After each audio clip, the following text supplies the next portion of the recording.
Seperti kita ketahui waktu sholat ada 5, tapi yang sering kita dapati dari yang 5 ini tidak semua orang mengetahui tentang makna dari nama dan pembagian di waktu ini. Yuk kita mulai rincikan. Sholat yang pertama namanya apa? Gak usah khawatir, menang gak dapat hadiah kalau benar. Salah juga keterlaluan. Oke, 1 subuh. Dia satu-satunya nama sholat yang punya 2 nama ya, subuh dan fajar. Oke, Pak Fajar, Pak waktu sholat. 2 zuhur. 3 asar. 4 maghrib. 5 isya. Oke, rumus hitungannya 24 434 ya. Rumus bilangannya 24 434. Kalau mau tanya nomor koneksi dengan Allah 24 434, 2 subuh, 4 zuhur, 4 asar, 3 maghrib, 4 isya. Oke, pertanyaannya, apa artinya nama itu? Selama ini jangan-jangan kita hanya tahu namanya tapi tidak memahami maknanya. Itu poinnya. Oke, sekarang mari kita mulai. Izin saya tidak punya kemampuan untuk menuliskan ya, karena memang saat ini terbatas, tapi kalau diperkenankan bisa kita coba uraikan sedikit. Rumusnya ini selalu begini rumusnya. Aqidah selalu punya korelasi dengan ibadah. Ibadah selalu punya korelasi dengan muamalah, interaksi harian kita. Muamalah hiasannya adalah akhlak. Nah, barulah kemudian di sini muncul inovasi dalam kehidupan, hal yang baru. Hidup ya, yang mengacu pada 2 kebahagiaan, yaitu dunia dan akhirat. Baik, orang Arab tuh kalau bertanya begini, kaifa asbahta ya akhi? Kaifa asbahti ya ukhti? Bagaimana kabarmu di pagi ini? Itu bukan hanya nanya kabar kesehatan. Beda dengan kaifa haluk, beda. Ya, itu bertanya bagaimana kabarmu hari ini, aktivitasmu bagaimana? Lancar, sudah siap, planning bagus dan sebagainya. Ya, itulah sebabnya ketika Allah bersumpah dengan awal waktu, penandanya adalah planning kegiatan. Ya, was-subhi, dan aku bersumpah demi waktu subuh, awal mula untuk berkegiatan, idza tanafas, apabila sudah mulai bergerak bersamaan dengan nafas yang keluar itu, maka sudah jelas rencana yang dibuat. Ya, jangankan kita, semua alam itu, semesta itu seluruhnya bukan hanya bertasbih, tapi beraktivitas dalam tasbihnya. Di waktu subuh, matahari sudah mulai bersinar kan? Ya, dan sinarnya mengambil manfaat loh, mengandung nilai manfaat, memecah keheningan malam dan menghilangkan kegelapannya. Gelap mulai hilang, datang kemudian sinar yang memberikan kita bimbingan untuk beraktivitas. Tumbuhan dimulai waktu itu sudah mengeluarkan oksigen, menyerap karbon dioksida. Saya waktu di Utrecht, di Delft di Belanda, ya, saya coba ingin membuktikan. Kan adzan nggak terdengar keluar ya. Jadi sebelum waktu subuh itu saya keluar, kebetulan flatnya waktu itu dekat area hutan yang agak rimbun, enak gitu, udaranya bagus. Itu sebelum subuh terasa karbon dioksida. Walaupun cuma beda hampir 1 menit. Tapi begitu masuk waktu subuh, keluar kesegaran yang luar biasa. Oksigen yang keluar. Ya, ini kan nggak mungkin, kalau kuasa Allah tuh nggak mungkin terjadi seperti ini kalau bukan kuasa Allah Subhanahu wa Ta'ala. Tapi poinnya adalah yang bicara begini Quran.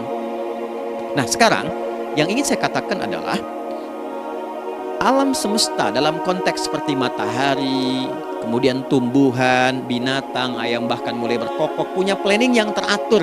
Masa kita makhluk yang dihisab tuh nggak teratur, nggak punya perencanaan? Maka subuh itu mengajarkan kepada kita, jangan sampai ada orang Islam yang punya keimanan lalu menunaikan sholat. Diajarkanlah oleh Allah, setiap masuk subuh itu harus punya agenda yang jelas, planning yang terukur. Jangan terjadi mengaku muslim, beriman, tapi nggak jelas perencanaan hidupnya. Jam 7 mau di mana? Jam 8 kerjakan apa? Anda dari sini ketemu 7 ke 4 atau setengah 8 ke setengah 5, 8 jam kerja. Oke? Berangkat jam berapa? Petakan di jalan macetnya di sebelah mana? Ukur sampai kantor tiba jam berapa? Apa yang mau dikerjakan di kantor? Itulah Islam, itulah subuh. Sehingga tidak ada satupun orang Islam di era Nabi mengajarkan beraktivitas kecuali terukur dan teratur. Bahkan Nabi memulai itu evaluasinya di malam hari. Sehingga turun di antara surah Al-Insyirah itu ada ayat yang tegas mengatakan di ujungnya, fa'idha faraghta fansab. Evaluasi yang telah berlalu di malam hari, evaluasinya menyeluruh sampai ke zikirnya. Dicatat nih, Ya, aku hari ini secara spiritual itu, mohon maaf, sholat jamaahnya berapa waktu tuh? Dari 5. Oke? Misalnya dari 5 itu cuma 4, berarti koreksi ada yang kurang. 1, ya. Yang kedua, secara intelektual sudah berapa bacaan yang dibaca saat ini? Ilmu yang ditingkatkan, mensyukuri anugerah akal dan sebagainya. Bekerja sempurna enggak? Turunkan ibadahnya bagaimana? Ketika ada yang kurang, istighfari. Ya, sebagai seorang ayah, ada nggak sesuatu yang salah yang dilakukan belum sempurna? Sebagai seorang ibu, anak dan sebagainya, istighfar. Itulah sebabnya sebelum tidur Nabi ajarkan istighfar. Yang kita tahu 70 kali kan, 100 kali. Yang saya tanya, 1 ke 70 itu istighfar apa saja? Apakah hanya bilangan di lisan? Atau dari lisan diingatkan oleh pikiran, ditembuskan ke hati? Istighfar sebagai seorang ayah yang kurang maksimal melihat anak dengan baik. Anda boleh punya jabatan di kantor, boleh direktur, boleh manajer, boleh macam-macam. Tapi ketika Anda pulang, Anda seorang ayah. Saya di Timur Tengah disebut syekh, di sini dipanggil kiai, dipanggil ustadz. Pulang ke rumah, anak saya nggak kenal itu semua.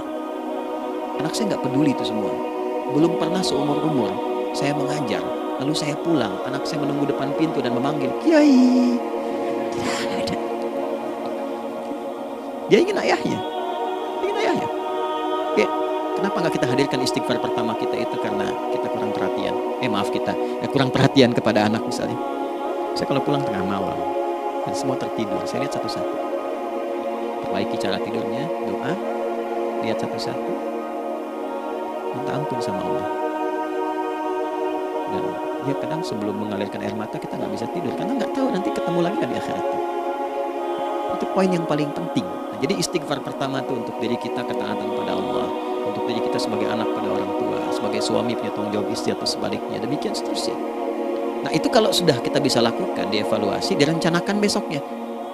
Idza faragta fansab, direncanakan lagi yang berikutnya, besok mau ngapain, tulis malam. Kalau kita biasakan begitu, tidurnya enak. Karena nggak ada beban, damai hidupnya. Dengan teman damai kalau ada perselisihan sebelum tidur. Ya, jadi nggak ada orang mengigau itu masalah-masalah kehidupan dunia yang belum tuntas. Ini dunia saat terjaga bermasalah, saat tidur pun masih bermasalah. Gara-gara kamu nih, kapan istirahatnya?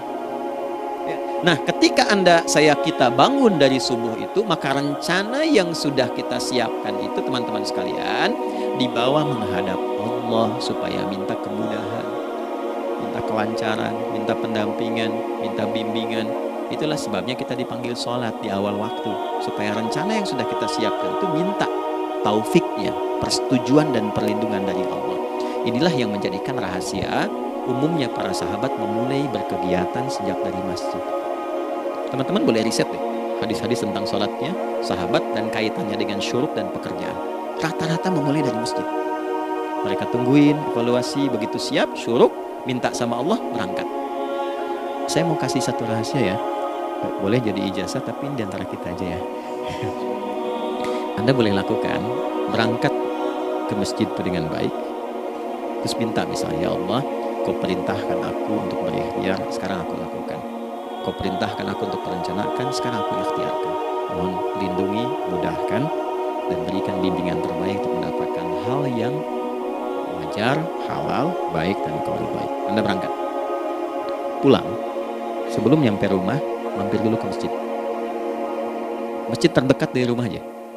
Sholat 2 rakaat, situ. Ya, sholatnya bisa sholat wudhu, tahiyatul masjid, dan sebagainya. Setelah itu pulang. Doa dulu habis sholat, ya Allah, aku telah berikhtiar seperti apa yang telah Engkau perintahkan. Sekarang aku memohon rizki darimu seperti apa yang telah Engkau janjikan. Kalau dengan semua ikhtiar ini belum cukup menurunkan rizki darimu, maka mohon tunjukkan padaku saat ini dengan cara apa lagi aku mesti berikhtiar. Oke? Silahkan Anda pulang dengan suasana itu ke rumah dan lihat apa yang terjadi. Rasakan bedanya, bedakan rasanya, dan pasti terasa bedanya. Gak ada kesan yang lain pada jiwa. Jadi yang dibawa ke rumah itu bukan aura kantor, bukan aura jalan yang macet, tapi ada ketenangan, kenyamanan, dan kenikmatan. Kalau teman-teman mau pakai sunnah sahabat ini dalam dunia pekerjaan dan Anda lakukan, coba sehari ini saja, rasanya pasti beda.